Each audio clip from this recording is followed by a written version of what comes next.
आज कक्षा 11 के पॉइंट ऑफ व्यू से जो आपकी हाफ ईयरली एग्ज़ाम है उसके लिए कुछ रिवीजन के क्वेश्चन हैं, तो देखते हैं इन्हें। पहले चैप्टर से स्टार्ट करते हैं। तो हर चैप्टर से कुछ अच्छे अच्छे क्वेश्चन।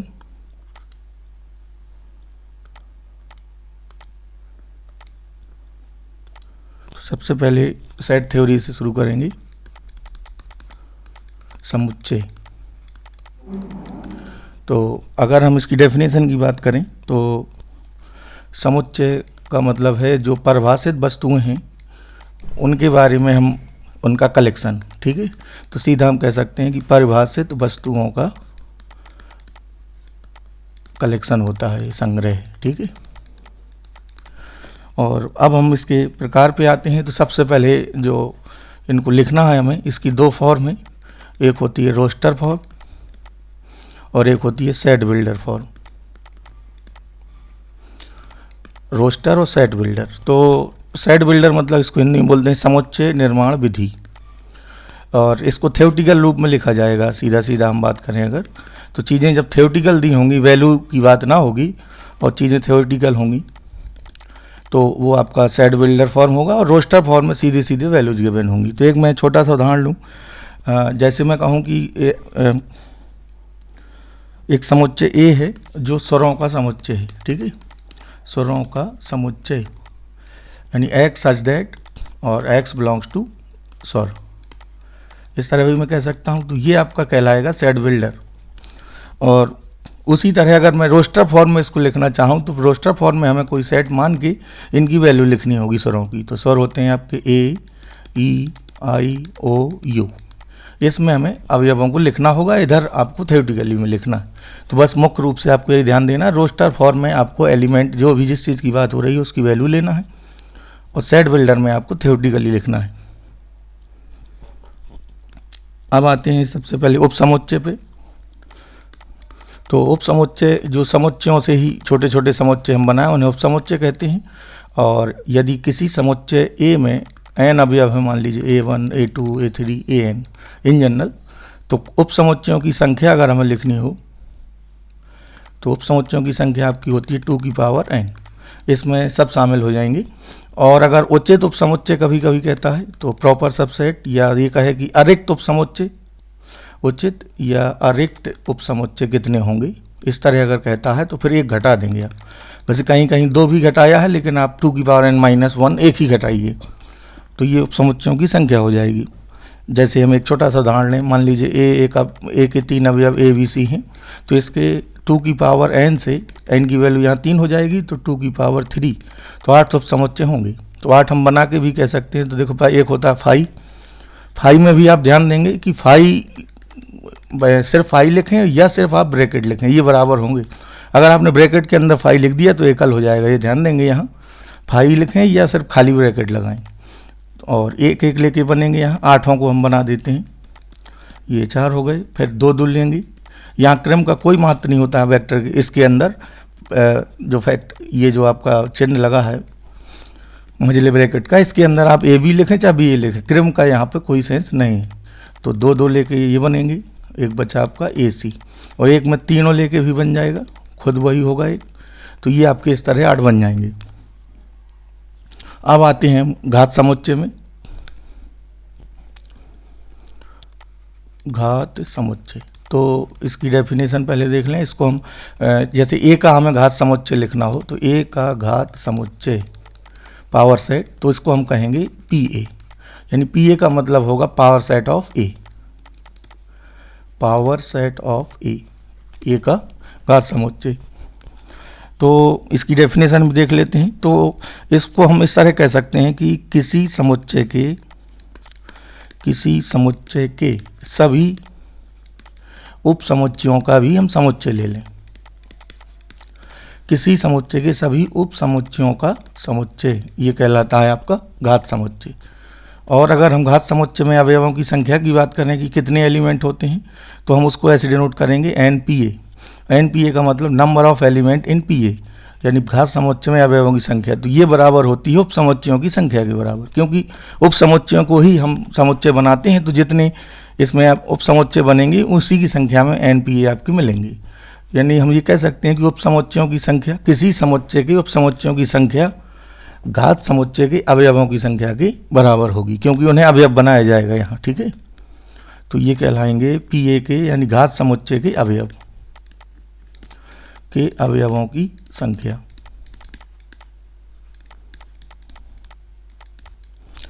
तो ये आपको क्लियर हो गया होगा। अब आगे बढ़ते हैं।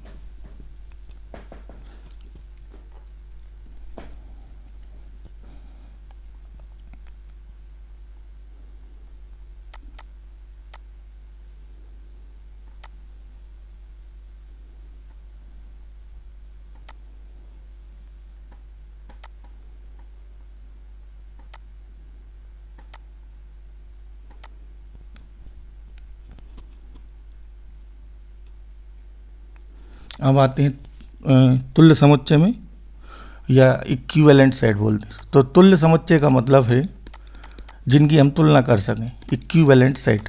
तो सीधा सीधा हम कहेंगे कि दो समुच्चय A और B तुल्य कहलाएंगे यदि NA इक्वल टू NB होगा। यानी A और B में, यदि दो समुच्चय A और B में अवयवों की संख्या समान है तो वो तुल्य समुच्चय कहलाएंगे। नंबर ऑफ एलिमेंट, यानी कार्डिनलिटी सेम हो, सिर्फ वैल्यू की बात यहाँ नहीं हो रही, A और B के अवयवों की संख्या समान हो। अगर कोई भी दो अवयवों की संख्या समान है तो वो तुल्य समुच्चय कहलाएंगे। और अगर अब अवयवों की संख्या के साथ साथ उनकी वैल्यू भी समान हो जाएगी तो फिर वो इक्वल सेट आ जाएंगे, समान समुच्चय। और तुल्य में NPA बराबर NPB होता है, ये आपका तुल्य हो गया। और अगर समान है तो समान में अवयवों की संख्या भी समान होगी, तो इसमें सब कुछ इक्वल होगा।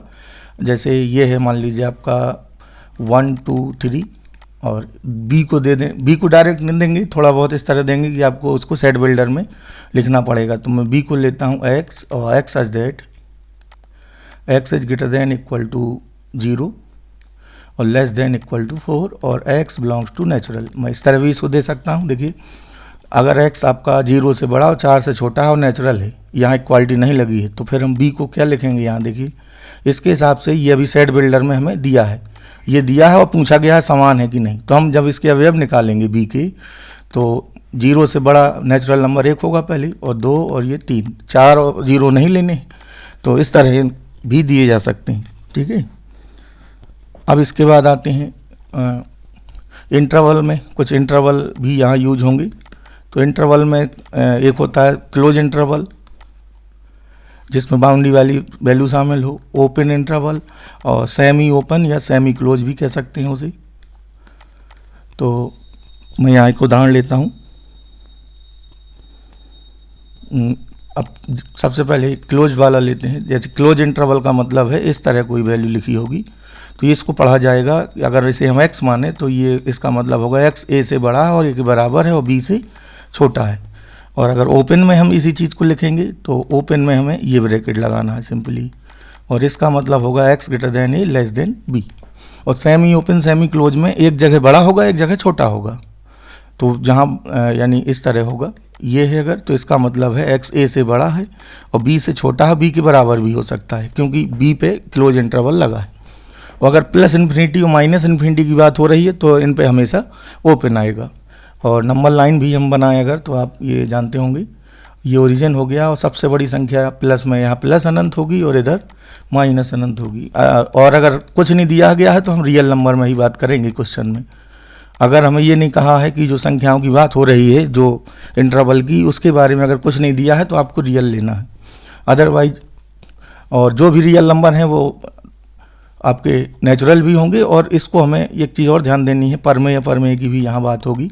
तो परमेय की संख्याओं की डेफिनेशन आप जानते होंगे कि P/Q के रूप में जिन्हें लिख सकें और Q 0 ना हो, और P व Q can take any real value, धन और ऋण सब होंगे। जैसे -3, तो इसको -3 पर लिख सकते हैं, ये सब परमेय हैं।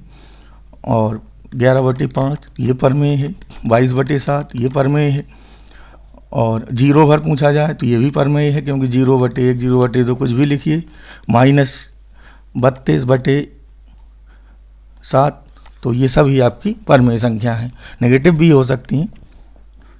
तो और नेचुरल नंबर होते हैं 1 2 3, 0 से बड़ी सभी धनपूर्ण संख्या। ये नोटेशन आप देख चुके हैं।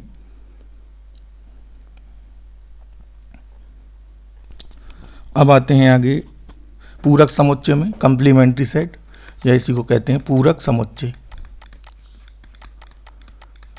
और इसी को डिनोट करते हैं सी से, या इसी को लिख देते हैं कभी कभी पी डैश से। ठीक है, तो पूरक समुच्चय का मतलब है जैसे ए का हमें पूरक निकालना है तो ए घात सी इस तरह लिख देते हैं, कंप्लीमेंट्री सेट है, या इसी को कहते हैं ए डैश, और ये बराबर होता है यू माइनस ए के।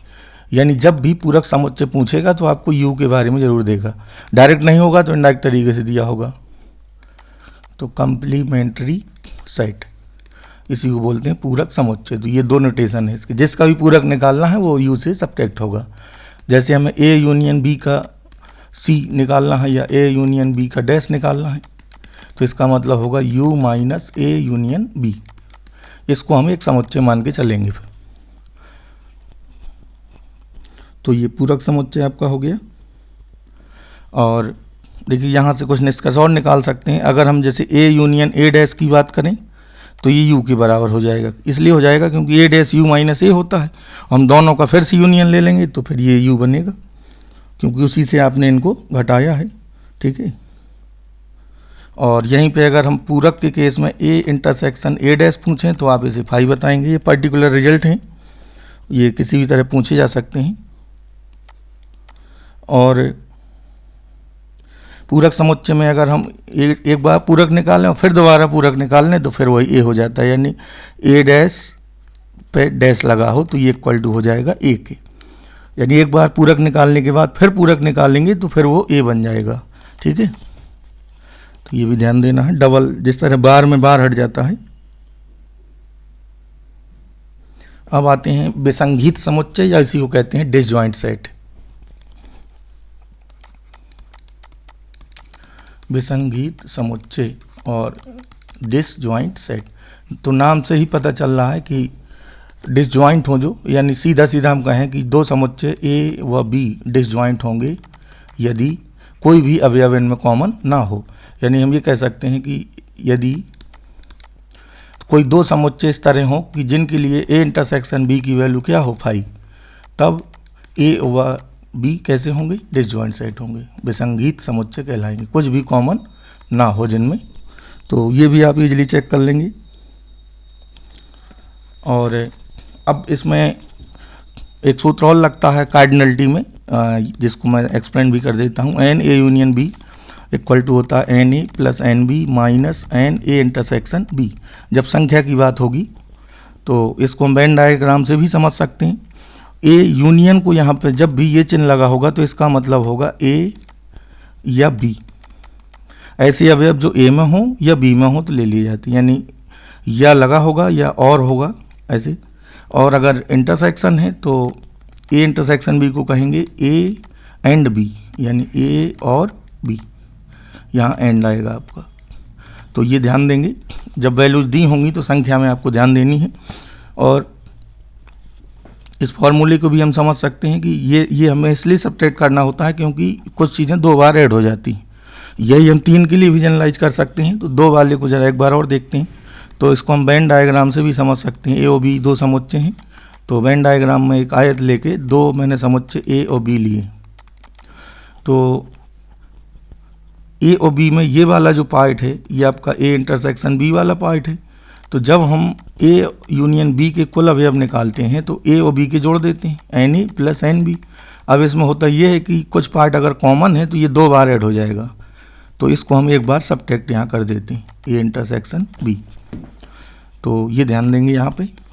और इसी तरह अगर हमें 3 के लिए इसे जनरलाइज करना है तो N A union B union C, इसके लिए तो देखते हैं ये भी उसी तरह चलेगा, N A plus N B plus N C, तीनों जोड़ देंगे। अब तीनों के कॉमन पार्ट जो भी हैं वो हटाने होंगे, तो ए बी आएगा, एक बार बी सी आएगा और एक बार ए सी आएगा।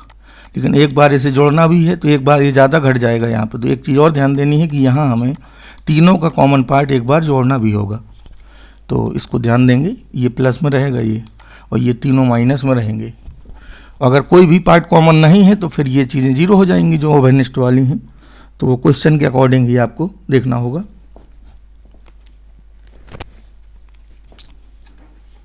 अब हम इसमें आगे कुछ छोटे छोटे उदाहरण में देखें तो आपके समुच्चय कौन से समुच्चय व्यक्त करेंगे, कौन से नहीं, अगर ये पूछा जाए तो समुच्चय की डेफिनेशन ये है, जैसे कहा जाए कि एक वर्ष के उन महीनों का संग्रह जो ए से शुरू होते हों, ये समुच्चय है कि नहीं। तो जो भी वेल डिफाइन, जिन चीज़ों को भी हम वेल डिफाइन कर लेंगे वो समुच्चय प्रदर्शित करेंगे, और जिनके लिए कोई क्राइटेरिया निश्चित नहीं होगा वो समुच्चय प्रदर्शित नहीं करेंगे। जैसे आ जाए कि वर्ष के महीनों में उन महीनों की संख्या या वही महीने जो ए से शुरू होती हैं, तो हम आराम से ए से शुरू होने वाले काउंट कर सकते हैं, तो ये समुच्चय होगा। अब जैसे आ जाए कि गणित में कठिन टॉपिक्स का समुच्चय, तो गणित में कठिन टॉपिक का समुच्चय, तो इसको आप क्या कहेंगे, इसको हम कहेंगे कि ये समुच्चय व्यक्त नहीं करेगा, क्योंकि हमें कोई क्राइटेरिया नहीं दिया है कि हमें किसे कठिन मानना है, किसे क्या मानना है, वेल डिफाइन नहीं है, तो ये जो समुच्चय को व्यक्त नहीं करेगा। तो जो भी चीज़ वेल डिफाइन है, जिसकी हम चीज़ें डिटेल में बात कर सकते हैं, वो समुच्चय व्यक्त करेगा, अदरवाइज नहीं। ठीक है, अब एक उदाहरण और लेते हैं और चिन्हों पे थोड़ा सा बात करते हैं। ये चिन्ह होता है आपका बिलोंग्स टू का, मतलब संबंधित है, और ये आपका होता है सबसेट यानी उपसमुच्चय का। तो सत्य असत्य वाले क्वेश्चन इसमें काफ़ी पूछे जाते हैं, कहाँ क्या चिन्ह होगा। तो एक एग्जाम्पल लेते हैं, ए इक्वल टू है मान लीजिए 1 3 5 7 9, ये हमें गिवन है, और इसमें हमें चिन्ह लगाना है ये वाला बिलोंग्स टू वाला और ये। तो देखिए कुछ चीज़ें लेते हैं, जैसे हम कहें 2 डज नॉट बिलोंग्स टू ए, तो ये सही बात है क्योंकि 2 इसमें नहीं है, और कहें 5 बिलोंग्स टू ए, तो ये बात ठीक है क्योंकि 5 है यहाँ पे। तो इस तरह चीज़ों को लिखते हैं। और अगर हम उपसमुच्चय का चिन्ह लगाना हो तो ऐसे कहेंगे, जैसे अगर हमें 1 3 से भी एक बना होगा, टोटल उपसमुच्चय से कितने होंगे, 5 हैं, तो 32 होंगे, तो 32 में एक ये भी होगा, तो ये उपसमुच्चय होगा। तो हम इसको लिखेंगे 1 3 और ये ब्रैकेट, और उपसमुच्चय है ए का, यानी उपसमुच्चय जब भी ये चिन्ह आएगा तो समुच्चय से ही कंपैरिजन होगा, उसका एलिमेंट से नहीं होगा। और एलिमेंट जब भी लिखेंगे आप तो उसमें बिलोंग्स टू आएगा, ये ध्यान देना है। ठीक है, तो इसको हम थोड़ा सा और यहाँ बात कर लेते हैं। यानी जब भी कोई एलिमेंट लेंगे, जो भी समुच्चय में दिया उसके हिसाब से हमें एलिमेंट लेना है, ये ध्यान रखेंगे। तो एलिमेंट में हमेशा चिन्ह आएगा बिलोंग्स टू का, एलिमेंट बिलोंग्स टू समुच्चय ए माने तो यहाँ पे ये चिन्ह आएगा, समुच्चय ए दिया होगा जो। और अगर सबसेट कोई हमने लिया है इस तरह ब्रैकेट लगा के, कोई भी 1 का 2 का जो भी लिया है, तो यहाँ चिन्ह आएगा आपका उपसमुच्चय का। तो बिलोंग्स टू हमेशा आता है एलिमेंट के लिए, और उपसमुच्चय एक समुच्चय के लिए ही आएगा, तो इसका भी आपको ध्यान देना है। और कुछ रोस्टर और इसके कुछ एग्जाम्पल हैं, जैसे ए गिवन है, ए बराबर आपको दिया है एक्स, और such that X belongs to integer and X greater than equal to -1 और लेस देन इक्वल टू 4।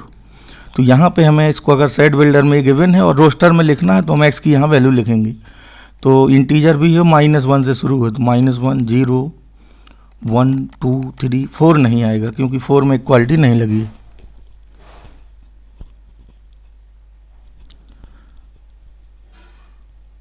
और रिक्त समुच्चय की हम थोड़ा सा यहाँ बात करेंगे, रिक्त समुच्चय या एम्प्टी सेट। ठीक है, तो इसकी डेफिनेशन ये है कि रिक्त समुच्चय में हमें कोई भी एलिमेंट वहाँ पे नेचुरली नहीं मिलेगा। जैसे हम एग्जाम्पल लें इसके, यानी जिसमें अवयवों की संख्या क्या हो, 0 हो, 0 अवयव हो, कोई भी अवयव ना आए किसी भी एंगल से। तो मैं लेता हूँ एक उदाहरण, जैसे ए बराबर हम कहें एक्स, और X such that X belongs to natural and X greater than 3 और लेस देन 4, ये लिखा हो, तो ये आपका रिक्त समुच्चय ही कहलाएगा। क्योंकि देखिए यहाँ पे जो कंडीशन है उसके हिसाब से हमें कोई अवयव यहाँ नहीं मिलेगा। एक्स नेचुरल है और 3 और 4 के बीच है, तो 3 और 4 के बीच में हमें कोई नेचुरल नंबर नहीं मिलेगा। और अगर इक्वालिटी लगी होती तो वैल्यू मिल सकती थी, और 3 और 4 के बीच में कोई नेचुरल नंबर नहीं होगा, और 3 और 4 हमें शामिल नहीं करना है यहाँ, इसलिए रिक्त समुच्चय हो जाएगा।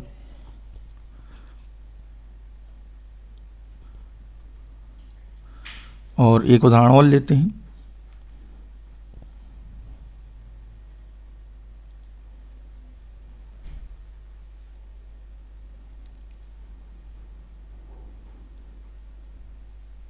और अब इक्वल सेट के भी कुछ उदाहरण लेंगे। तो इक्वल सेट में एक एग्जांपल में लेता हूँ। देखिए ए इक्वल टू हमें दिया है -2 से 2 और बी हमें दिया है x such that x belongs to z and x square -4 equal to 0। अगर ये पूछ रहा है क्या ये समान है तो इसकी वैल्यू तो ये है। अब इसको हम सॉल्व करेंगे तो वैल्यू हमें +-2 ही मिलेगी और z मतलब यहाँ पे इंटीजर से है तो ये बिल्कुल समान हो जाएंगे, इसमें कोई डाउट नहीं है। कुछ उदाहरण और लेते हैं हम इसके।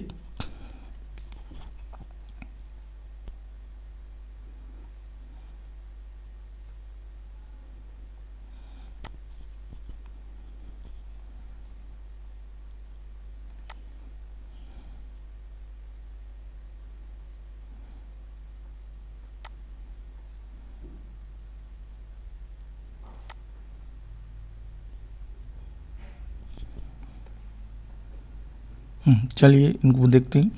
जैसे इसमें आपको पूछा है, देखिए आपको ए गिवन है,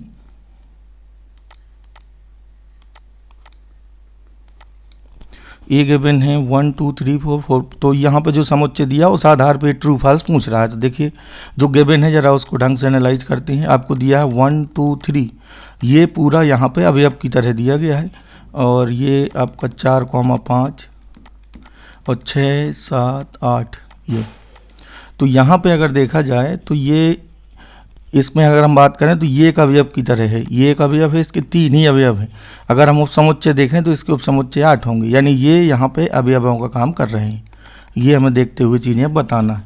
तो जैसे हम यहाँ बिलोंग्स टू या और चिन्ह लगाना चाहें तो देखिए 1 2 3 और ये, इसको हम यहाँ बिलोंग्स टू ही लिखेंगे क्योंकि ये अवयव की तरह है। दिस इज बिलोंग्स टू ए, तो इस केस में ये सही माना जाएगा, ठीक है। और अगर हमें मान लीजिए उपसमुच्चय वाला चिन्ह देखना है तो हम इसी में अगर उपसमुच्चय भी लगाना चाहते हैं तो ये तो एक आपका था ही।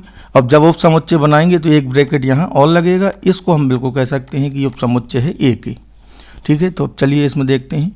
तो कह रहा है 1 बिलोंग्स टू ए, तो 1 ए से संबंधित है कि नहीं, तो बिल्कुल नहीं है क्योंकि ये एक अवयव की तरह है वहाँ, तो ए में यहाँ बिलोंग्स टू नहीं आएगा क्योंकि 1 अवयव की तरह नहीं है। यहाँ पर देखिए यहाँ 1 एज ए एलिमेंट नहीं दिया है। दूसरा है 1 2 3 उपसमुच्चय ए, तो 1 2 3 उपसमुच्चय ए ना होगा, 1 2 3 बिलोंग्स टू ए जरूर होगा जो ये लिखा है। अगर उपसमुच्चय लगाना है तो डबल लगाना होगा यहाँ, इसलिए ये भी फॉल्स है। अब 6 7 8 बिलोंग्स टू ए, तो ये बात बिल्कुल सही होगी क्योंकि 6 7 8 यहाँ अवयव की तरह है, ये दिख रहा है यहाँ। और 4,5 और फिर डबल उपसमुच्चय, ये भी सही हो जाएगा क्योंकि ये अब उपसमुच्चय बन जाएगा क्योंकि एक ब्रैकेट आपने यहाँ लगाया है, ठीक है। तो इस तरह हम देख लेते हैं आसानी से। अब दूसरा क्वेश्चन है, इसमें ए दिया है 2 3 और बी दिया है कि एक्स इसका एक रूट है, देन इनकी वैल्यू हमें फाइंड करनी है। चलिए इसको सॉल्व कर लेते हैं। ये क्वाड्रेटिक, तो x square plus 2x plus 3x plus 6, तो x कॉमन लेंगे तो x प्लस 2 और 3 कॉमन लेंगे तो x प्लस 2, तो x की वैल्यू -2 और -3 मिलेगी, -2 -3। तो अब यहाँ पे कह रहा है ए यूनियन बी, तो ए यूनियन बी की वैल्यू हो जाएगी आपकी -2 -3 2 और 3, और ए इंटरसेक्शन भी 5 हो जाएगा। क्या ये इक्वल सेट हैं, तो नहीं, ठीक है। और आर जे इक्विवेलेंट सेट, तो यस इक्विवेलेंट इसलिए हो जाएंगे क्योंकि दो दो अवयव हैं दोनों में, N A equal to N B बराबर 2 है, दोनों के अवयवों की संख्या 2 2 है, इसलिए इक्विवेलेंट ही बिल्कुल होंगे और कॉमन पार्ट कुछ नहीं होगा और यूनियन में 4 अवयव आएंगे। तो इसी तरह देखिए यहाँ पे तीसरे में ए घात सी यानी पूरक पूछ रहा है ए डैश, तो ये होगा u माइनस ए, यू में से हम वो हटा देंगे जो ए में है और बचेंगे u के, ठीक है। जिसमें सब्ट्रैक्ट करते हैं वो उसके ही अवयव बचते हैं, अगर कुछ कॉमन है तो उतना हट जाएगा, अदरवाइज बाकी कॉमन वाले बचेंगे। ये वेरीफाई रिजल्ट वाले हैं तो इसमें भी हम आसानी से इसी तरह कर लेंगे।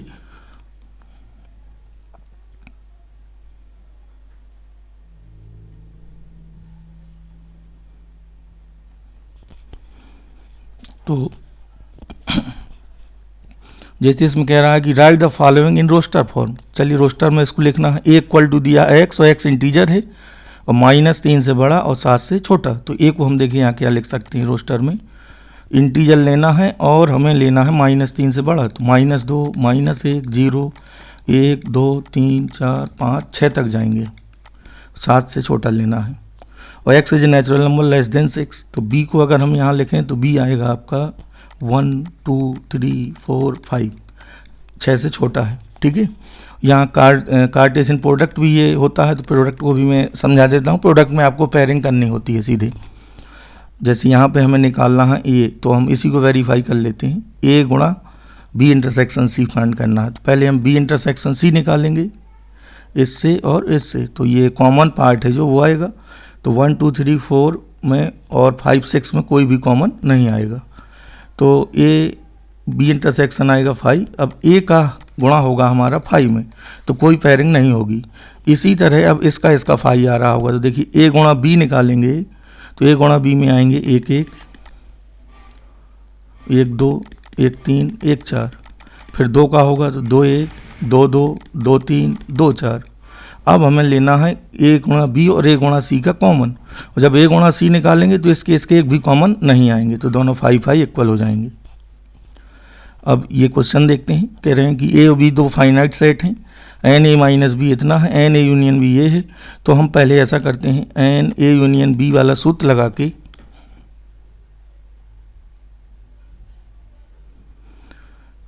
एन ए माइनस बी 30 है, यूनियन 180 है, इंटरसेक्शन 60 है।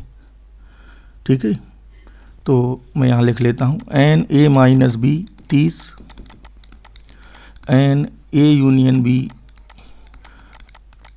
180 और एन ए इंटरसेक्शन बी दिया है 60।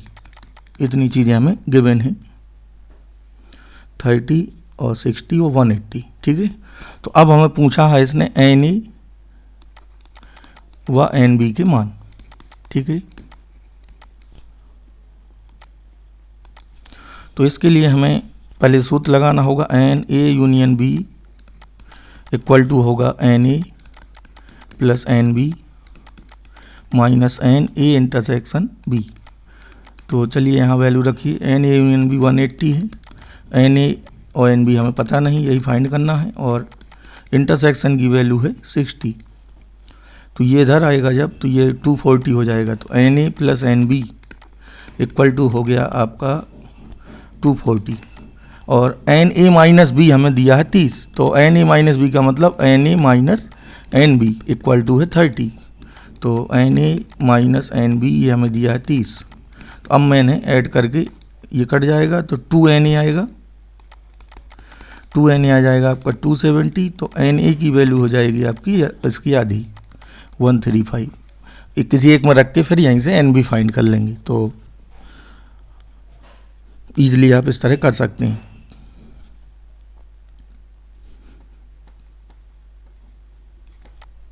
अब आते हैं फलन में। इसके बाद तो फलन में सबसे पहले आपको जो रिलेशन होता है इसकी बात क्लियर करनी होगी। तो रिलेशन में हमें रिलेशन की डेफिनेशन पहले तो समझते हैं, है क्या संबंध, और संबंध फलन फिर इसकी बात करनी है हमें। तो पहले हम समझते हैं संबंध क्या है। और तो संबंध को हम बिल्कुल सीधा सीधा अगर डिफाइन करें, तो जैसे मैं कोई दो समुच्चय ए और बी लूँ, ठीक है, मान लीजिए एक समुच्चय ए में पी अवयव है और एक समुच्चय बी में क्यू अवयव है, तो एन ए गुणा बी में पी क्यू अवयव होंगे।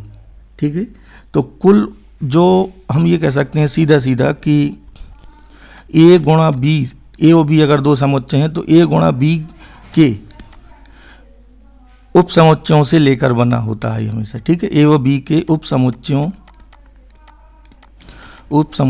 को लेकर, कुछ लेकर या सभी लेकर रिलेशन बनाया जाता है। यानी सेट से रिलेशन जनरेट होता है कार्तीय गुणा होकर। ए गुणा बी में हमें सभी पेयरिंग आ जाती है, उसी के बाद उसी से कुछ उसके अवयव उठाकर रिलेशन को हम डिफाइन करते हैं। यानी सीधा सीधा कह सकते हैं कि जो रिलेशन है वो ए गुणा बी का ही कोई उप समुच्चय होता है। ए गुणा बी के कार्तीय गुणन से प्राप्त जो एलिमेंट हैं उन्हीं का उप समुच्चय ही आपका रिलेशन कहलाता है। तो रिलेशन के लिए हमें हमेशा सेट दिया होगा और उसको उसका गुणा हो रहा होगा या जिस तरह भी रिलेटेड हैं वो रिलेशन दिया होगा। ठीक है, तो रिलेशन में कृमित युग्म के रूप में चीज़ें इस तरह ज़्यादा दी होती हैं ये। तो इसमें हमें ये देखना होता है कि रिलेशन किस तरह डिफाइन है। अगर इस तरह वैल्यू दी है तब तो कोई समस्या नहीं, सीधे ही होगा। अगर वैसे दिया है तो हमें गुणा करके ये पेयरिंग करके रिलेशन बनाना होगा, तो वो हमें देगा उसके लिए चीज़ें। और यही रिलेशन अगर फलन है कि नहीं ये देखना है, तो हमें बस सीधा ये देखना है कि जो कृमित युग्म है तो हम लिख देते हैं यहाँ। और हम ये भी जनरलाइज कर सकते हैं कि जो फलन है वो उपसमुच्चय होता है रिलेशन का, संबंध का।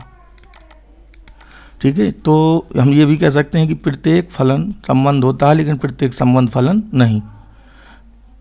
तो every function is relation, every function is relation but every relation is not function, relation is not function। प्रत्येक फलन संबंध होता है लेकिन प्रत्येक संबंध फलन नहीं, यानी कन्वर्स ट्रू जरूरी नहीं है। ठीक है, तो ये आपका हो गया। और अगर कृमित युग्म में दिया है और कह रहा है ये फलन है कि नहीं, तो हमें पहले पहले वाले अवयव देखना है। तो कृमित युग्म के पहले पहले वाले अवयव अलग अलग होना चाहिए, यानी आर के फलन होने के लिए, रिलेशन के फलन होने के लिए, आर के फलन होने के लिए कृमित युग्म के पहले अवयव समान नहीं होना चाहिए, यानी डिफरेंट होना चाहिए। ठीक है, तो इसमें कुछ उदाहरण भी ले लेते हैं, उदाहरण से समझते हैं चीज़ों को।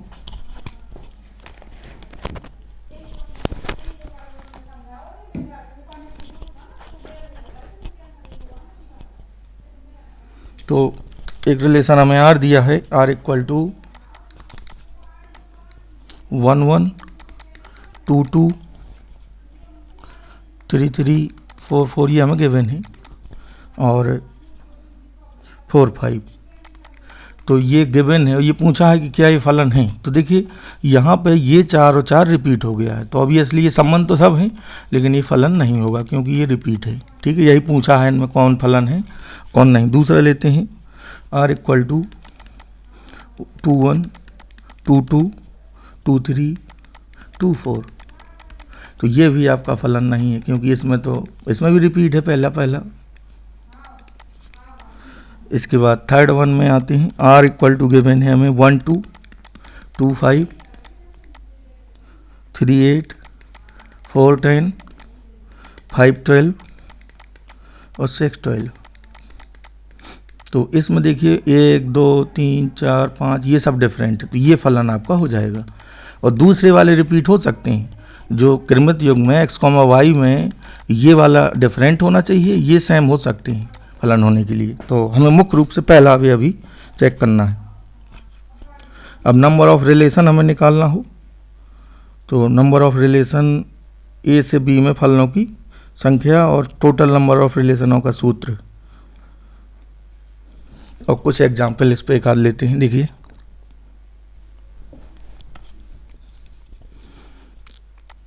एक बहुत छोटा है, यदि a - 1 कॉमा b + 5 बराबर दिया है 2, 3।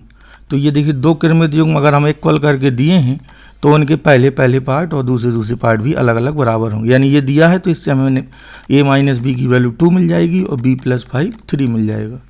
तो b यहाँ से आ जाएगा आपका -2 और यहाँ रख के a निकाल लेंगे तो a की वैल्यू 0 हो जाएगी।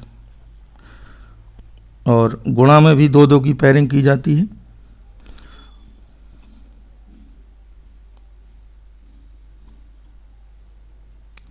और संबंधों की संख्या का सूत्र भी देख लेते हैं। तो हम यदि NA = P तथा NB = Q तो A से B में संबंधों की संख्या, A से B में कुल संबंधों की संख्या। तो A से B में कुल संबंध बनेंगे 2 की पावर PQ। तो ये ध्यान देंगे सूत्र, जैसे एक P दिया है आपको, मान लीजिए 1, 3 और Q दिया है आपको 235 और कह रहा P से Q में कितने रिलेशन होंगे, तो P से Q में टोटल रिलेशन होंगे 2 की पावर 2 × 3, क्योंकि इसमें 3 अवयव हैं और इसमें ये 2 अवयव हैं, ये 3 है, तो 2 की पावर 6 हो जाएगा। 2 की पावर 6 मतलब 64। तो इस तरह हम निकाल लेंगे। तो ये ध्यान देना है अब आपको, इस पे सवाल जनरली पूछा जाता है।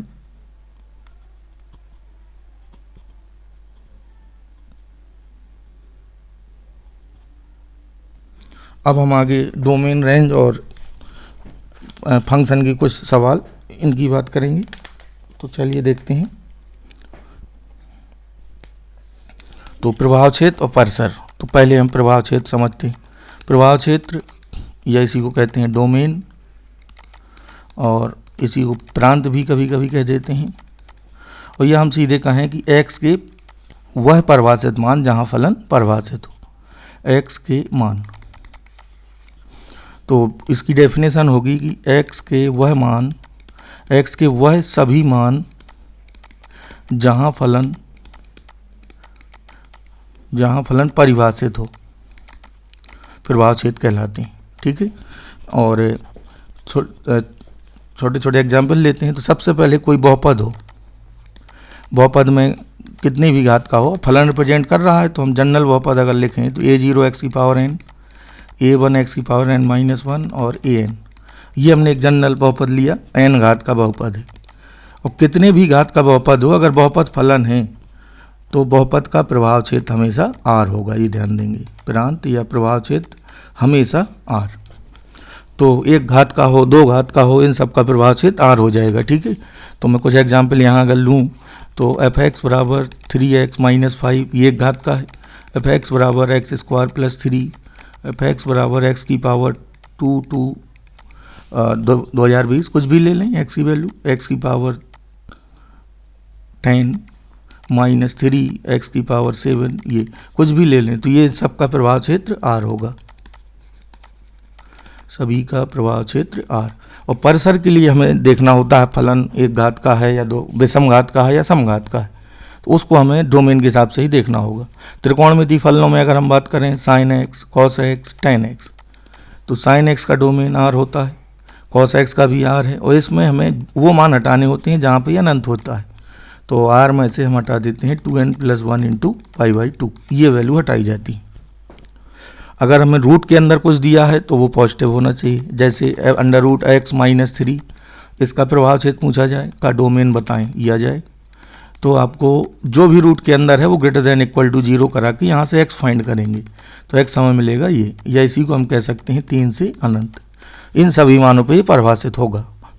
3 से छोटे में रूट के अंदर नेगेटिव हो जाएगा, जो कि कम्प्लेक्स नंबर के लिए, तो यहाँ वो परिभाषित नहीं माना जाएगा। 2 फंक्शन भी दिए हो, यानी रूट के अंदर कुछ भी हो वो पॉजिटिव होना चाहिए। अगर वो हमेशा पॉजिटिव है तो डोमेन तब भी r हो जाएगी, जैसे 3 - x और x - 4, ये है। तो हमें ये पॉजिटिव कराना है, फिर इसको इनइक्वालिटी की तरह सॉल्व करना है। पहले तो हम > 0 कराएंगे, अब हमें माइनस से गुणा करना होगा, क्योंकि फैक्टर हमें x माइनस समथिंग रूप में ही बनाने होते हैं। तो इनइक्वालिटी रिवर्स होगी और 3 से 4 के बीच में हमें मान मिलेंगे, क्योंकि यहाँ धन, यहाँ ऋण, यहाँ धन लगाते हैं। 3 से 4 के वाला रीजन ये है, तो आंसर होगा x बिलोंग्स टू 3 to 4, ये डोमेन हो जाएगी। अब आते हैं परमेय बहुपद।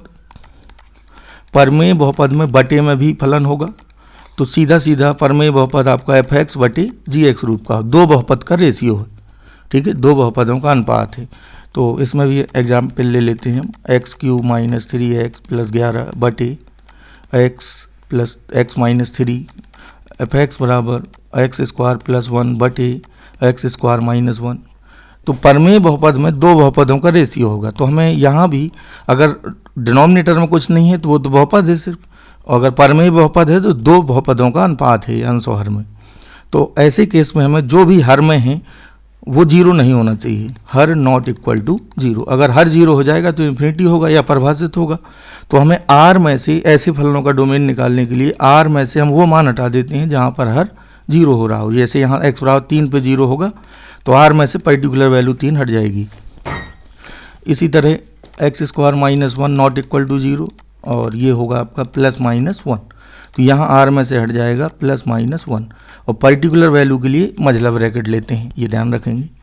और ये ब्रैकेट में रेंज शो करेगा, जैसे ये लिखा है तो इसका मतलब 3 से 4 के बीच के मान, और अगर ये लिखा है तो इसका मतलब है ओनली 2 वैल्यू 3 और 4। तो परमेय बहुपद का भी आप इस तरह देख लेंगे। लॉग फलन है, कहीं भी log x रूप का है तो जो भी जिसका भी लॉग लिया जा रहा है वो पॉजिटिव होना चाहिए, और बेस हम कुछ नहीं लिखते हैं तो यहाँ ई माना जाना है आपका, ठीक है। तो x > 0 डोमेन हो जाएगा। जैसे हम कहें log x - 3 का प्रभाव छेद बताएं तो x - 3 शुड बी > 0। यहाँ इक्वालिटी नहीं आएगी क्योंकि log 0 भी डिफाइन नहीं है, टेंडिंग वैल्यू होती है उसकी, तो ये 3 से अनंत हो जाएगा इस तरह। और फलनों में कुछ ऑपरेशन भी हैं, तो ऑपरेशंस में ये जैसे 2 फलन f और g हैं, तो मैं एक एग्जाम्पल ही ले लेता हूँ। मान लीजिए f(x) = दिया है x² और gx = है sin x। अब हमें ये पूछ रहा है कि f + - g ऑफ x ऐसे लिख देता है कभी कभी, ये कभी कभी x नहीं भी लिखेगा तो भी आप x ऑब्वियस वेरिएबल मान के चलेंगे, तो इसका मतलब होगा f(x) + gx। ये सॉल्व अगर हमें करना हो और फिर हम यहाँ वैल्यू रख देंगे x² और gx का मान sin x। इसी तरह डिनोमिनेटर अपॉन में है अगर या गुणा में है तो भी यही ऑपरेशन होंगे। f/g ऑफ x हो तो इसका मतलब है f(x/gx) भाग हो जाएगा। f × g ऑफ x हो तो इसका मतलब है f(x/gx)।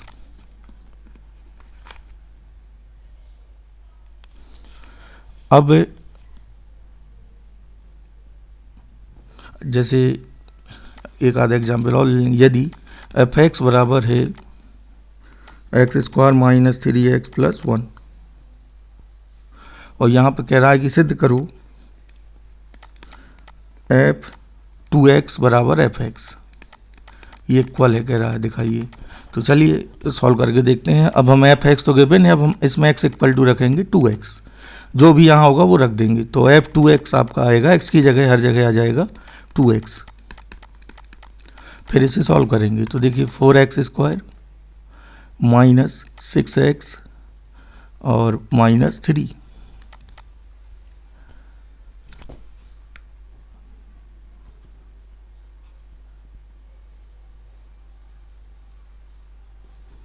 तो वैल्यू निकाल के अलग अलग दिखाएंगे। ये एग्जाम्पल शायद पूरा इसका नहीं है, मैंने धोखे से ले लिया है। चलिए आगे और उदाहरण ले लेंगे। तो एक छोटा सा उदाहरण और ले लेते हैं। जैसे f(x) बराबर है x³ और हमें वैल्यू निकालनी है f5 - f1 अपॉन 5 - 1 की, तो बस जो हमें चाहिए वो वैल्यू रखते जाएंगे। f5 का मतलब x = 5 रखेंगे इसमें, तो f5 हो जाएगा 5³ f1 हो जाएगा 1³ और ये तो सीधे 4 आएगा, तो 125 - 1/4 तो 124/4, तो ये 31 इस तरह आ जाएगा।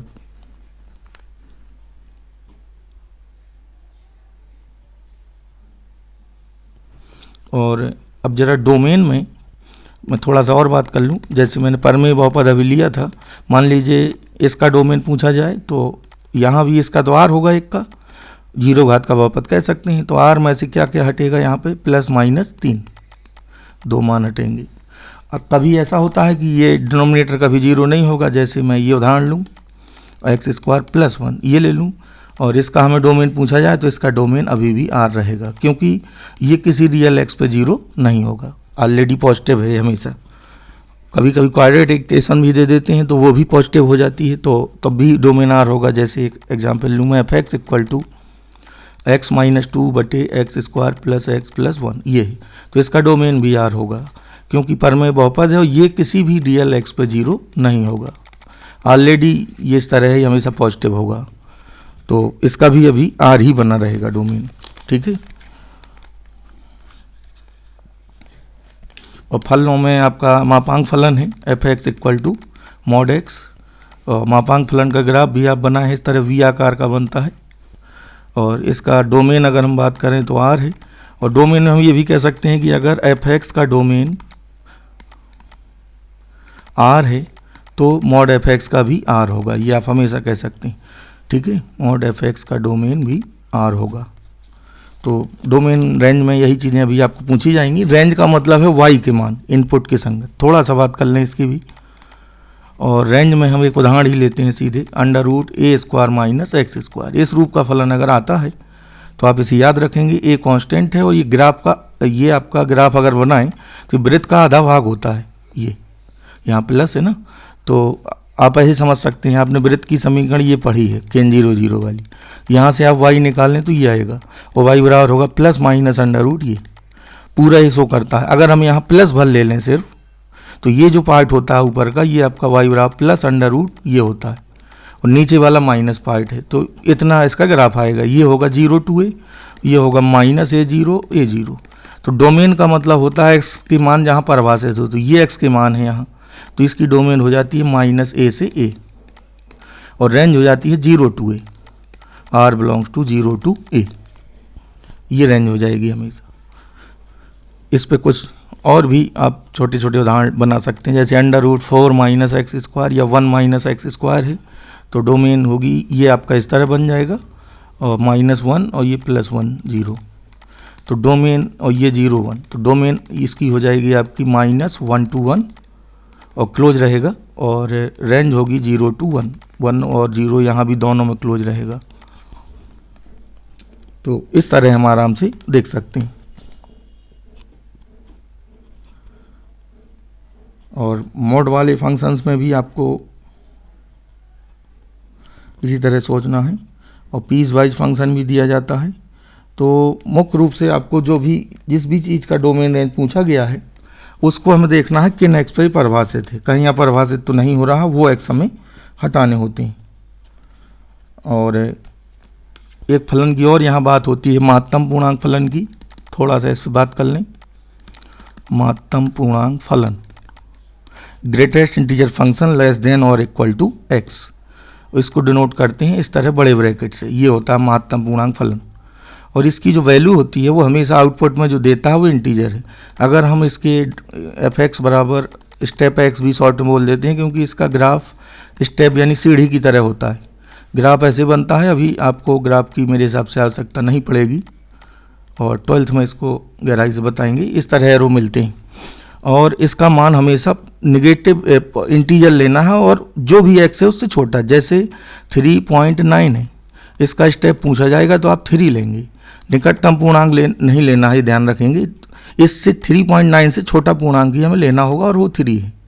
इवन 3.999 भी हो तो इसका ग्रेटेस्ट इंटीजर भी 3 ही होगा।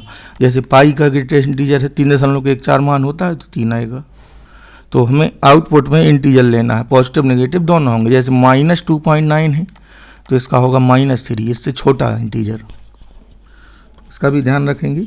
और डोमेन इसकी होती है आर और रेंज होती है आई, यानी इंटीजर नंबर रेंज है, ठीक है।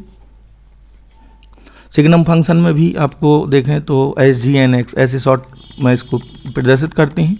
ये mod x अपॉन x होता है और इसकी वैल्यू भी 3 वैल्यू ही आती हैं, 1 0 -1। डोमेन तो इसकी आर है क्योंकि 0 पे हम इसे डिफाइन कर लेते हैं, और रेंज में सिर्फ 3 एलिमेंट होते हैं, 0 -1 1, और डोमेन आर है। ये हम तभी आर कहेंगे डोमेन जब सिग्नम फंक्शन की बात होगी। सिग्नम के केस में 0 पर 0 ये डिफाइन कर देते हैं, तभी सिग्नम फंक्शन डिफाइन हुआ है, यानी x बराबर 0 पर वैल्यू 0 ली गई है, यहाँ f0 इक्वल टू 0 गिवन है, तभी सिग्नम फंक्शन हम कहेंगे उसे। अदरवाइज अगर इसकी डोमेन भी पूछी जाती है mod x अपॉन x की और सिग्नम का कोई जिक्र नहीं है तो डोमेन इसकी r -0 होगी, क्योंकि 0 पे डिफाइन नहीं होगा। यानी 0 पे हम जब डिफाइन मान लेते हैं तभी हम इसकी सिग्नम फंक्शन की बात कर सकते हैं। अब और आगे बढ़ते हैं फंक्शन में।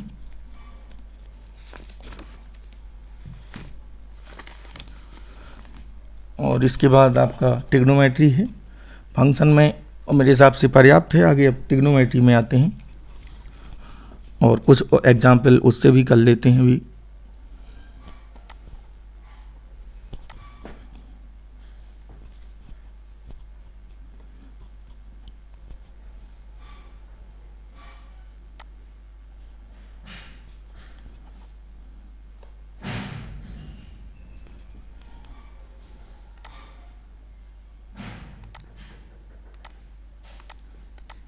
देखिए इसमें ये चौथा क्वेश्चन है, एफ एक्स इक्वल टू दिया है आपको स्टेप एक्स ग्रेटेस्ट निजर फलन है, एफ माइनस 3/2 पूछ रहा है, तो एफ माइनस 3/2 का मतलब है माइनस 3/2 का स्टेप, तो ये आपका आया -1.5, तो इससे छोटा पूर्णांक होगा -2, बस ये ध्यान देना है।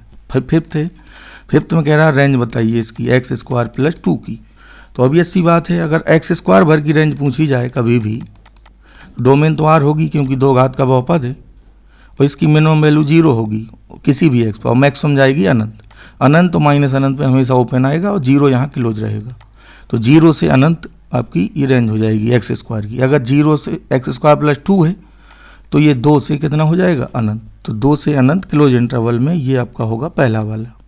ठीक है, इसमें भी देख लेते हैं, ये पॉजिटिव होना चाहिए, और देखिए 6th में आपको पहले तो 1 - x आपका > 0 होना चाहिए, ये भी देखना होगा, यानी x लेस देन, इक्वालिटी नहीं आएगी, x लेस देन 1, और पूरा भी पॉजिटिव होना चाहिए, तो ये पूरा आपको मिलेगा ये। अब log e है यहाँ, तो 1 - x > 1/e, तो x यहाँ से आएगा x लेस देन 1 - 1/e, इससे छोटा और 1 से छोटा, तो जो कॉमन पार्ट है वो अब हमें निकालना होगा, 1 से छोटा और इससे छोटा, तो ये वाला मिलेगा आपको, तो ये आ जाएगा, इसमें इक्वालिटी नहीं आनी चाहिए, वैसे ही यहाँ पे ये होना चाहिए सिर्फ।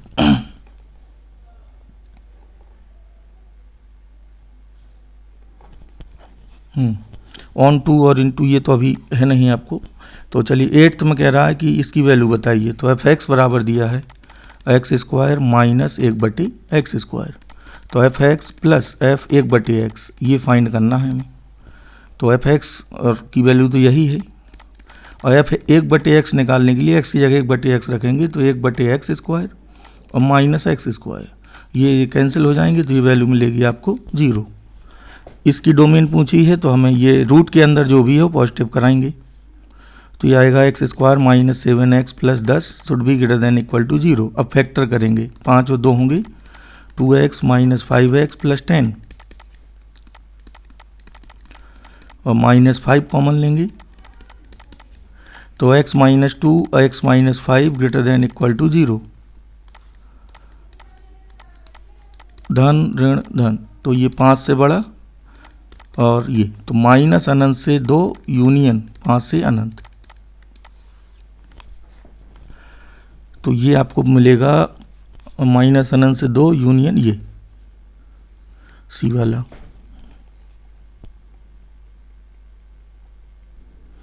और ये कार्तीय गुणनफल है कुछ क्वेश्चन, जैसे पहला है g = 7 8 और h = 5 4 2, तो g गुणा h अगर हमें पूछा है तो g और h की पेयरिंग कराएंगे, तो 7 5 7 4 7 2 इस तरह, ये भी आप कर चुके हैं चीज़ें। कुछ फंक्शंस के क्वेश्चन और हैं, जैसे ये है एफ एक्स गिवन है और ये प्रूव करना है, तो जो भी चीज़ें दिख रही हैं उतनी चीज़ों की हम वैल्यू निकाल लेंगे सीधा सीधा। तो एफ एक्स हमें दिया है x - 1/x + 1, तो एफ 2x भी फाइंड कर लेते हैं, तो यहाँ हर जगह 2x आ जाएगा, इसी में हम x की जगह रख देंगे 2x। अब हमें जो प्रूव करना है उसकी राइट हैंड साइड लेते हैं, ये 3f(x + 1) अपॉन f(x + 3), अब वैल्यू रखेंगे यहाँ पे f(x) की, और एलसीएम लेंगे, अपॉन में भी वैल्यू रखेंगे f(x) की +3, और एलसीएम लेंगे तो ये आपको पूरा इसके इक्वल मिलेगा, 2x - 1 अपॉन 2x + 3, तो ये हो जाएगा, ये और ये आपके इक्वल हो जाएंगे इस तरह, ये और ये। इसी तरह f(f(x) निकालना है तो कंपोजिट हो जाएगा इस तरह ये, यानी f(f(x) के लिए हम f(x) में देखिए ये f(x) गिवन है, हम इसमें x की जगह सीधे f(x) ही रख देंगे, तो ये f(f(x) मिलेगा, और ये होगा 1/2f(x + 1), x की जगह f(x) आएगा। अब यहाँ f(x) की वैल्यू भी हमें रखनी होगी, और फिर कैलकुलेशन कर लेंगे, ठीक है। तो इस तरह निकाल सकते हैं, प्रूव करना है तो ये वैल्यू आ जाएगी, देखिए, और f(x) है 1/2x + 1 अब एलसीएम लेंगे तो ऊपर जाएगा ये आपका 2x + 1 और नीचे बचेगा 2x + 3, तो आप कर सकते हैं इजीली।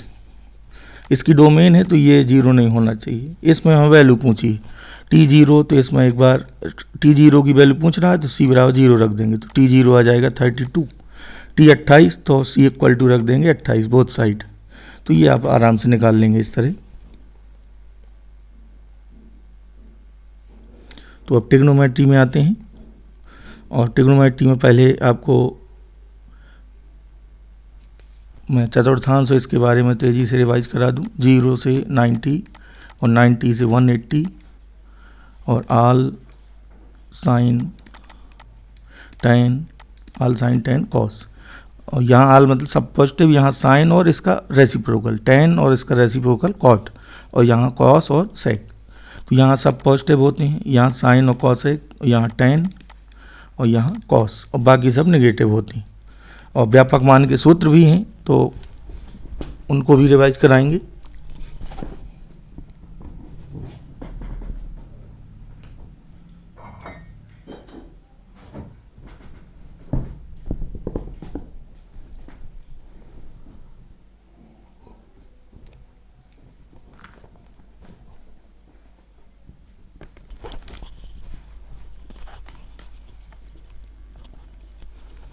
तो व्यापक मान में आपका 3 या 4 सूत्र हैं लगभग। तो चलिए पहले मैं सूत्र ही आपको समझा देता हूँ और कुछ वैल्यूज वगैरह किस तरह निकालेंगे।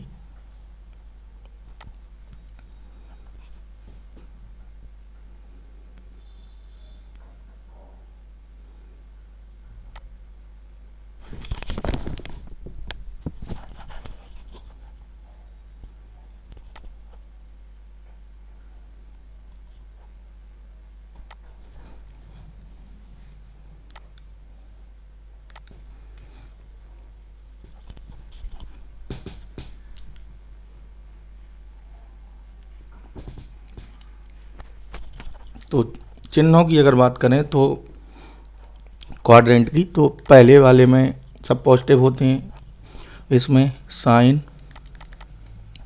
और यहाँ टेन और यहाँ कॉस। तो इस हिसाब से, और निष्पत्ति आपकी अगर 90 प्लस माइनस थीटा है और 270 प्लस माइनस थीटा है तो चेंज होगी निष्पत्ति, और अगर 180 प्लस माइनस है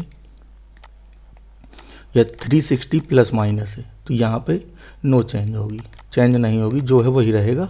चिन्ह भर हमें देखना होगा, हमें 2 चीज़ें देखनी होती हैं, चिन्ह और चतुर्थांश। जैसे कुछ एग्जाम्पल हम लें, साइन 180 माइनस थीटा, इनकी हमें ज़रूरत पड़ेगी, कॉस 180 माइनस थीटा, टेन, कुछ भी हो तो आपको इस तरह चेक करना है नहीं।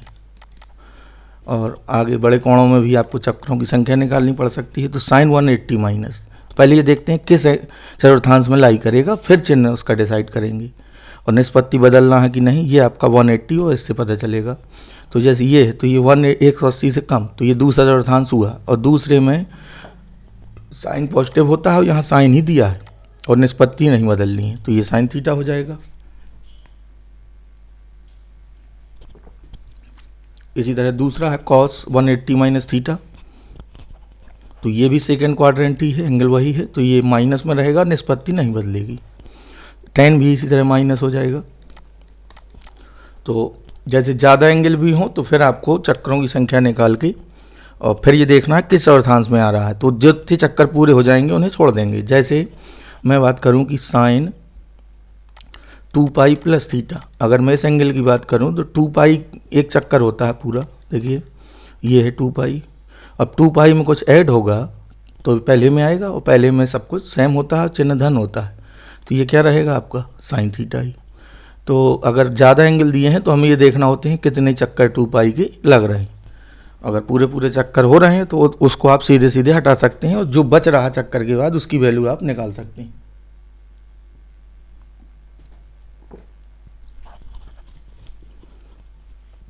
एक एग्जांपल ले लेते हैं नेगेटिव वाला।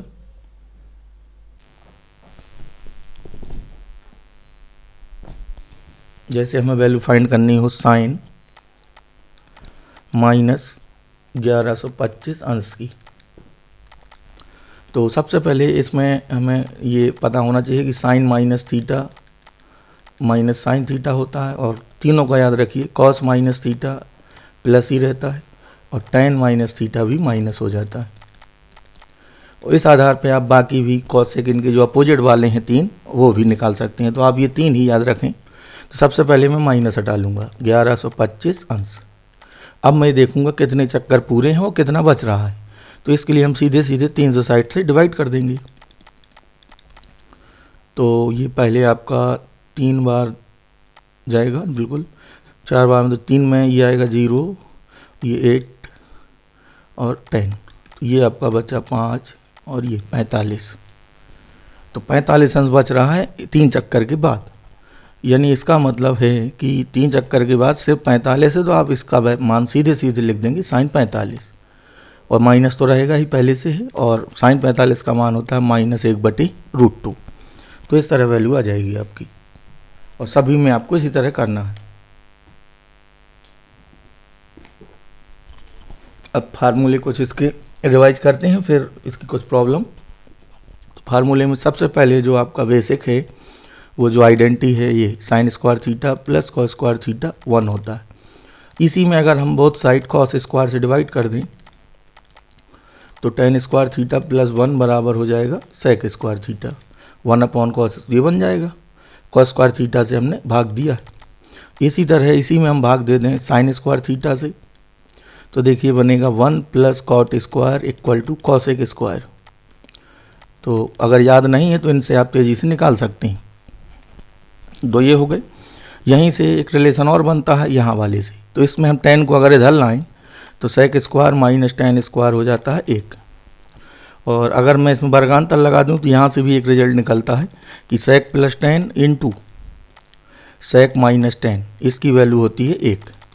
यानी इसका मतलब ये हुआ कि अगर एक की वैल्यू k है तो दूसरा 1/k हो जाएगा। जैसे sec theta plus tan theta अगर k हमें गिवन है, तो सेक माइनस 10 आपका हो जाएगा 1/k। ये चीज़ कभी कभी क्वेश्चंस में इससे चीज़ें आसान हो जाती हैं। और आगे सूत्रों में हम देखें तो हाफ एंगल वाले फॉर्मूले हैं और कुछ इंपॉर्टेंट रिजल्ट हैं, तो 10 पे भी बात कर लेंगे। तो कॉस 2 थीटा के पहले हम साइन 2 थीटा भी देख लेते हैं। साइन 2 थीटा होता है आपका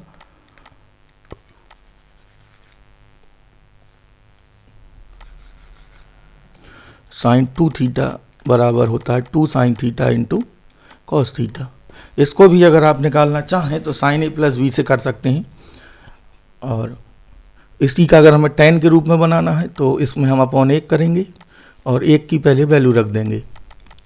1 की वैल्यू हम हमेशा लिख सकते हैं साइन स्क्वायर थीटा प्लस, अब हम अंश और हर में कॉस स्क्वायर थीटा से भाग दे देंगे, तो ये आएगा 2tan/1 + tan स्क्वायर।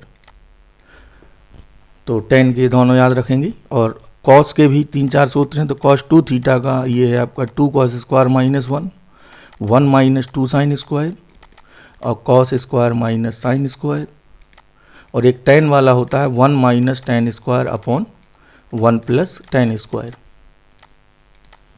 ये tan के फॉर्म में हो गया।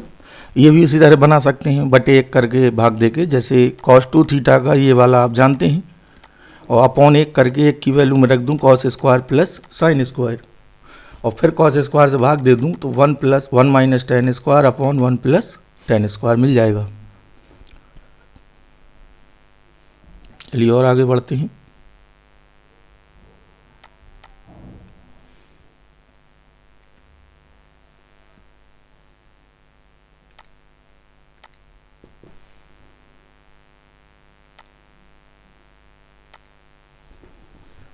तो अब सी और डी वाले भी सूत्र देख लेते हैं। तो साइन a प्लस b, ये आपको सब याद होने चाहिए।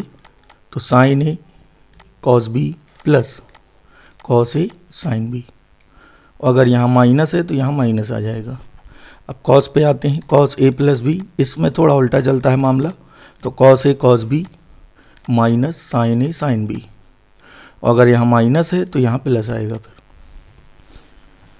तो ये आपके कॉस के हो गए। और इसी तरह tan का भी है, tan a प्लस b, ये भी काफ़ी लगता है, तो ये आएगा tan a plus tan b बटे 1 - tan a into tan b, और माइनस वाला भी होता है tan a माइनस b,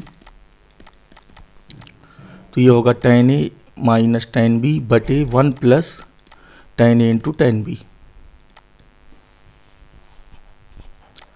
ये माइनस का हो गया।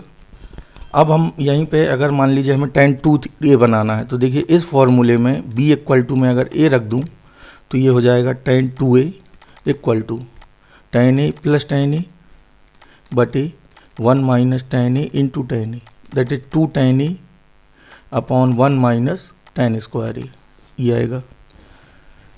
तो अब 3 वाले भी देख लेते हैं।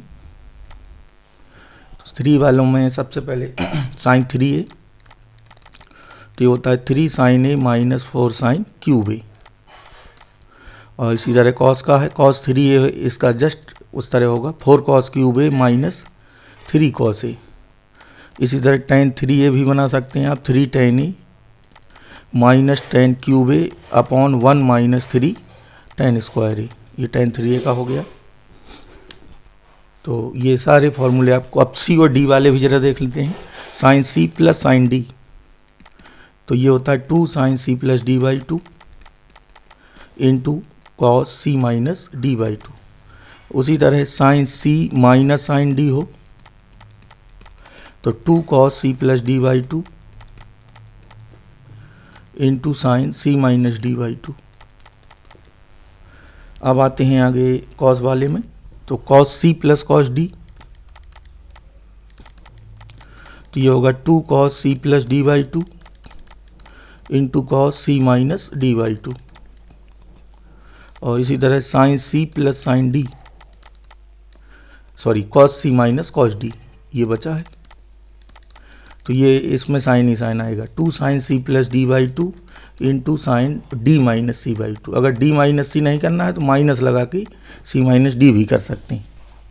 कुछ डिफरेंस वाले हैं, जैसे साइन स्क्वायर ए माइनस साइन स्क्वायर बी, तो ये होगा साइन ए प्लस बी इंटू साइन ए माइनस बी। इसी तरह आपका है कॉस स्क्वायर ए माइनस साइन स्क्वायर बी, तो ये होगा कॉस ए प्लस बी और into cos A minus B, ये भी याद रखेंगे। tan 3 हो गए, और ये मुख्य सूत्र हैं जो आपको, वैल्यूज़ तो आप निकालना जानते ही हैं, और जो कुछ खास चीज़ों की जिनकी ज़्यादा बात होगी, जैसे ये चीज़ आपको कैलकुलेशन कई बार करनी पड़ सकती है, तो मैं सवाल के रूप में ये से ले लेता हूँ। सिद्ध करो 1 माइनस 10 अपॉन 1 प्लस 10, ये कैलकुलेशन कई बार आपको आएगी। इसको अगर हमें आगे हल करना है तो यहाँ हम 1 की वैल्यू लिख देंगे tan पाई बाई 4। सूत्र अगर बनाना है तो 1 प्लस 10, और यहाँ भी हम इंटू 1 कर सकते हैं, 1 हर जगह है, और यहाँ खोल देंगे जहाँ जहाँ हमें ज़रूरत है। अब देखिए सूत्र बन जाएगा, तो ये हो जाएगा पाई बाई 4 माइनस थीटा का। और हाफ एंगल वाले फॉर्मूले भी क्लियर रखेंगे, जैसे मैं इस पर बात करूँ 1 प्लस कॉस थीटा बटे साइन थीटा, ये हो ये हमें काम आता है मुख्य रूप से जब हमें वैल्यू हाफ करनी होगी चीज़ों की, तो इस फॉर्मूले से आपको करना है। देखिए इसको अगर मैं सॉल्व करूं तो ये आपका पहले 1 हटाएंगे, हाफ एंगल में आएगा ये, और इसको भी तोड़ देंगे, 2 sine theta by 2 into cos theta by 2, तो 1 1 यहाँ कैंसिल हो जाएगा, 2 से 2, तो ये सॉल्व करने पे आएगा कॉट थीटा बाई 2। इसी तरह अगर ये है तो इसको भी हाफ में दोनों को तोड़ेंगे, sine theta by 2 cos theta by 2 upon 2 cos square theta by 2 minus 1, एक 2 भी काट देंगे बाद में, तो ये बनेगा आपका tan थीटा बाई 2। इससे हमें चीज़ें हाफ करने में काफ़ी सुविधा रहेगी। जैसे मैं कुछ वैल्यू हाफ करके आपको दिखाता हूँ। मान लीजिए हमें मान निकालना है tan 45 अंश बटे 2 का, या tan 22.5 अंश का भी कह सकते हैं ऐसे। तो ये सबसे बेटर आपका इसी सूत्र से रहेगा जो मैंने अभी लिखा था, यानी हम पहले ये कंसीडर करेंगे कि sine theta upon 1 plus cos theta, ये बराबर होता है tan थीटा बाई 2 के। तो ये रिजल्ट हमें ज़्यादा हो आप दिखा भी सकते हैं हल करके। अब हम इसमें थीटा बराबर बोथ साइड रख देंगे 45 अंश बोथ साइड, तो ये हो जाएगा tan 45 अंश बटे 2, और ये होगा साइन 45 बटे 1 प्लस कॉस 45, और ये आएगा आपका 1 बाई रूट 2। अब एलसीएम लेंगे, रूट 2 बटे रूट 2 प्लस 1। अब हम यहाँ पे ये इधर आएगा, तो सॉरी ये नहीं बचेगा, तो ये आया आपका 1/√2 + 1। अब कंजुगेट से गुणा कर देंगे √2 - 1 से,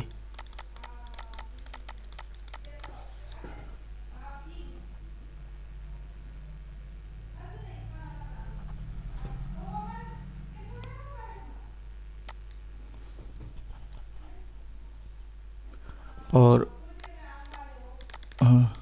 साइन 18 अंश का मान देखते हैं।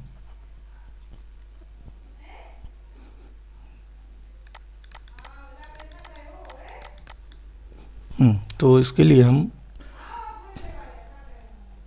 थीटा = मानते हैं 18 अंश, 5 से गुणा,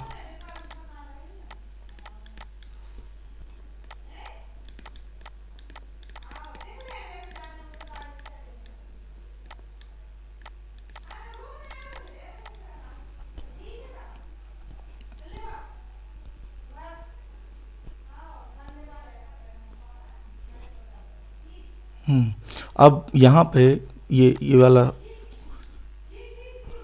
तो ये आया आपका 3 थीटा = 3 थीटा, पहले इसे तोड़ेंगे, 2 थीटा = 90, तो ये होगा आपका 90 - 2 थीटा। अब हम बोथ साइड का साइन लेते हैं, तो साइन 3 थीटा = होगा साइन 90 - 2 थीटा, तो ये आपका आया यहाँ पे cos 2 थीटा। और अगर cos लेते हैं तो फिर ये साइन बनेगा और इसको साइन में कन्वर्ट कर लेंगे, तो दोनों तरीके से निकलेगा। और बाकी फ़िलहाल आप इसको याद रखेंगे, सीधा साइन 18 √5 - 1/4 होता है, ठीक है। अब एक क्वेश्चंस की और बात करते हैं जो जनरली जिस पे काफ़ी क्वेश्चन बनते हैं, sine alpha into sine 60 - alpha into sine 60 + alpha, तो ये होता है आपका 1/4 साइन 3 अल्फ़ा। इसी तरह दो क्वेश्चंस और हैं, मैं सबको यहाँ पहले लिख देता हूँ, कॉस अल्फ़ा, कॉस 60 - अल्फ़ा और 60 + अल्फ़ा, ये आता है 1/4 कॉस 3 अल्फ़ा। और थर्ड वन है tan अल्फ़ा, tan 60 - अल्फ़ा और tan 60 + अल्फ़ा, ये आपका होगा tan 3 अल्फ़ा।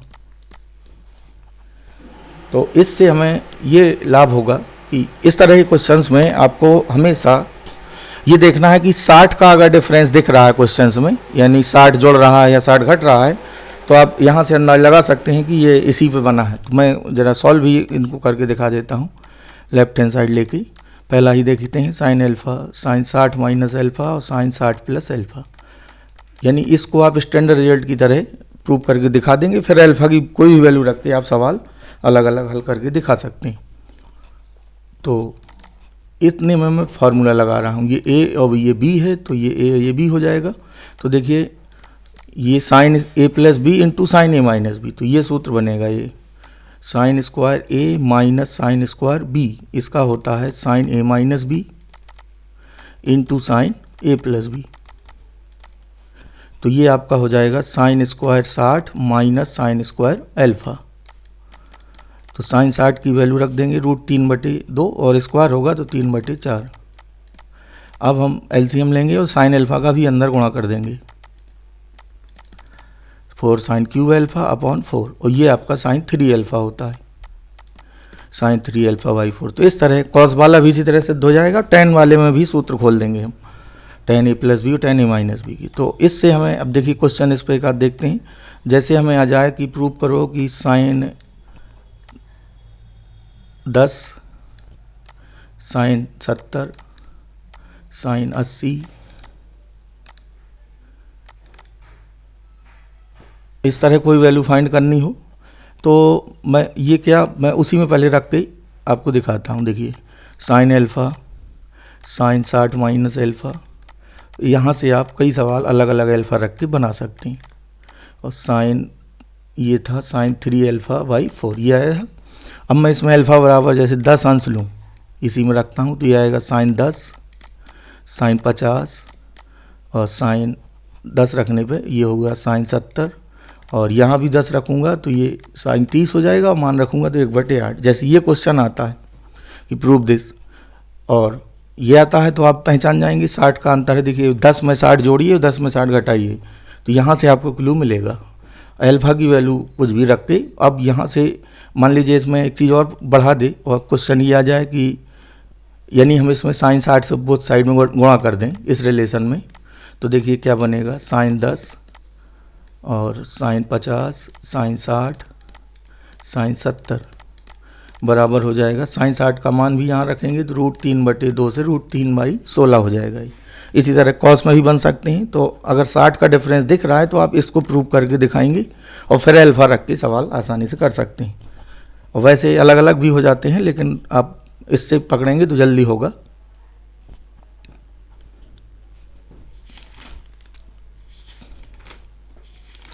अब आपका कुछ कॉम्प्लेक्स नंबर में देखते हैं और फिर तो समृद्ध संख्या में जैसे i की पावर 101 ये मान हमें निकालना है, तो i² की पावर 50 इंटू आई, यानी हमेशा हम पावर i² में बनाएंगे और ये यूज करेंगे कि -1 पे कोई भी सम घात हो तो मान 1 होता है, और -1 में कोई भी विषम घात हो तो मान -1 होता है। तो जैसे ये है तो हम इसको ये -1 की पावर 50 1 हो जाएगा, ये इंटू आई, तो फाइनली ये आई आएगा। ठीक है, इसमें हमें अब मापांक लेना, कोणांक लेना और